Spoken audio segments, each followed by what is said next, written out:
to 10 best Masters shots of all time. 1. Larry Mizet chips in 1987. The beauty of miracle shots like Larry Miz's 140-foot chip-in is that they generally follow something very forgettable. The Americans' fan approach to the 11 was so bad that a four looked highly unlikely, let alone what happened next. Greg Norman, who had seen Jack Nicklaus pinch the green jacket from under his nose the previous year when he led all four majors on the Saturday night, was the one on the receiving end again. Seve Ballesteros would bogey the 10th to leave Norman and Mizet to battle it out, and the local, who had worked on the scoreboard on the third hole growing up, did the unthinkable land. Norman's putt never looked like going in. I hit it, and I'm frozen watching it. It goes in the hole, and I throw my club up, and I ran around screaming like a madman. It was total elation, Mizet recalls. I've never really been close to that spot again that I can remember, and if I hit it there in a practice round, I would move it. I wouldn't play it. It's just such a great memory. I don't want to ruin it. I did it when I needed to, and I want to keep that memory pure. Mizet played his final competitive round at Augusta in 2023. 2. Bubba Watson's wonder shot from the pine straw to a 1-2. Every year, a collection of savvy Augusta patrons will break off and head to a spot in the woods to the side of the 10th hole. It's from here, down in the pine straw, that Gary Lester Bubba Watson would snap hook a short iron around a magnolia tree to just 12 feet, from 155 yards in a sudden death playoff for the Masters in 2012. Given this was before the days of any ball tracer, the biggest giveaway of quite how ridiculous this shot was came via the reaction of the ball when it screwed sideways upon landing on the putting surface. On the other end of this brilliance was Louis Oosthuizen, who had earlier made an albatross at the second. The South African would bogey the hole, and Watson would two-putt for the first of his two green jackets. The platform that I've been given now hitting that shot, the ability to play the Masters for the rest of my life, Watson said. There's just so many things that happen in those moments, and it just means a lot to my family and me. Watson hasn't replayed the shot, but a tree now marks the spot. 3. Phil Mickelson, again from the pine straw to a 1-0. Even Phil Mickelson recognizes that his 6-iron recovery from the pine straw in 2010 may not have been as difficult as it first appeared, but it was certainly the shot of the tournament that year, and still, in our view, one of the best Masters shots of all time. The left-hander had a comfortable lead over Lee Westwood and 207 yards to the hole, but Phil being Phil, he took on the shot and hit it to a few feet. And, Phil being Phil again, missed the putt. He wouldn't drop a shot all day, and would sign for a 67, a 3-shot wing, and a third green jacket. Certainly, it was critical, and it was clutch, and it came through at a great time, but it wasn't anywhere near as hard as some other shots. It may have looked hard, but there was a pretty good-sized gap between those trees and a pretty good lie. It was just a 6-iron, a lot of green left. 4. Sandy Lyle and that bunker shot 1988. 2 years before hitting one of the best Masters shots we've ever seen from the bunker, Sandy Lyle had the best seat in the house when he played in the same 2-ball as Jack Nicklaus. The Scot had won the Open, but no Brit had yet captured the Masters, and Lyle had endured a bumpy back 9 when he came to the 18th. The iron was the chosen weapon for the 18th tee. It was 245 to 250 yards uphill, so that was supposed to be short of the bunker. As we all know, that didn't quite work out. But since the bunker shot was executed and I made the putt, I've had a lot of mileage out of it. Lyle would hit a 7-iron recovery from a spot in the sand that now retired chairman Billy Payne always takes anyone playing the hole to. It would be a remarkable second birdie in the last 3 holes to edge out Mark Calcavecchia. 5. Jack Nicklaus Eagles 151986. It's almost impossible to pick out a single moment from Nicklaus' iconic victory at the age of 46. When the Golden Bear was stood in the middle of the 15th fairway, he was 4 shots back, but by the time his ball had descended onto the green, pin high and 12 feet away, the whole of Augusta National believed that this could actually happen. Nicklaus would make the eagle putt, almost hole out at the next, and also birdie 17 en route to a back 9 of just 30 strokes. I hit a really good drive at 15. I turned to Jackie, his son and caddy, and said, "How far do you think a 3 will go here?" "And I don't mean a club," he said. "I think it will go a long way."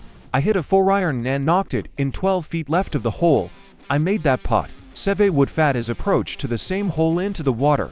Tom Kite would narrowly miss his birdie at the last, and Greg Norman would make a horrible bogey. Nicklaus would move to 18 majors in perhaps the biggest standout victory of all time. That's the day the no-running rule was totally violated. I mean, women with heels were running, people were abandoning their pimento cheese stations. Because you had to see it, you had to be there, said Sports Illustrated's Rick Riley. 6.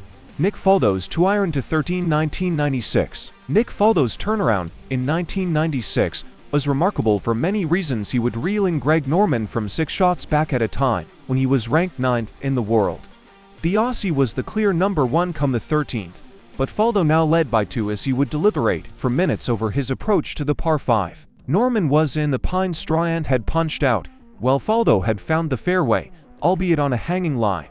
All week, I carried a 5-wood, an old persimmon 5-wood which I hit 215 yards every time. On all the par 5 south, at 2, 13, and 15 during the practice rounds, Fanny Sunnison dropped a ball at 215 yards and I hit my 5-wood. Amazingly, I didn't use it at all during the week until the 13th on Sunday, when I had 215 yards to the middle. So I grabbed my 5-wood, but it would not sit flat on that sloping fairway. I wasn't comfortable with it, so we discussed the yardages to the front, middle and back. I then decided to hit a 2-iron, and I nailed it. I knew that I had ripped it straight away. I hit it sweet. It was very solid. It was one of the shots of my lifetime, let alone that day. 7. Tiger Woods in your life moment 2005. No list of the best Masters shots would be complete without this one, would it? Woods came to the 16th hole 1 shot ahead of playing partner Chris DeMarco. Their nearest rivals would finish a distant 7 shots back. If the shot was out of this world, the commentary somehow matched it when the ball lingered on the hole side, with the Nike swoosh never having a better time of it. But a birdie at the first extra hole would secure his 4th green jacket and 9th major title. Bizarrely, Woods has never been back to that spot to replay it.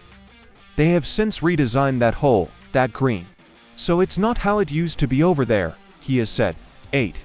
Ian Woosnam overpowers the 18th 1991. You might argue that Ian Woosnam was well ahead of his time with his approach.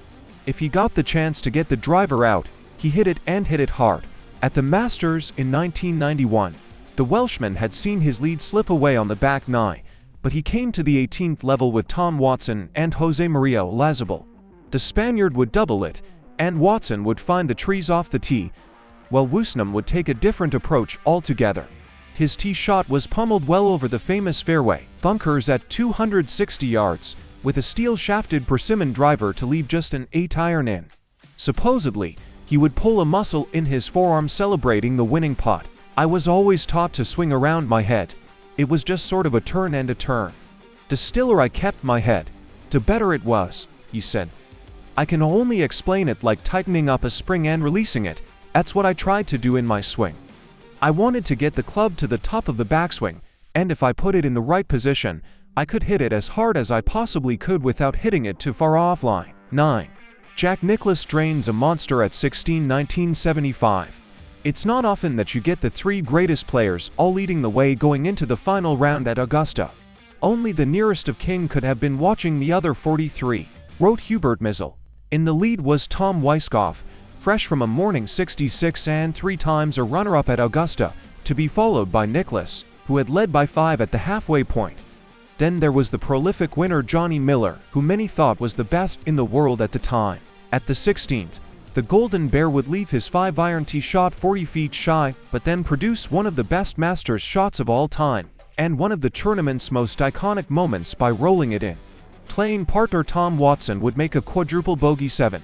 To know you can look back someday and know you were a part of something like it, that's just great, remembers Nicklaus, who would be winning the 13th of his 18 majors. 10. Lou Oosthuizen makes Albatross 2012. You think you've seen everything at Augusta. Then Oosthuizen records an albatross in the final round in 2012, undoubtedly one of the tournament's greatest moments and best Masters shots of all time. The South African was playing in the penultimate group with Bubba Watson when he picked up an incredible 3 shots in just a few moments. It would be just the 4th double eagle in Masters history and the first at the par 5 second. It was about 210 yards to the front and 235 to the flag. That was a good 4-iron for me.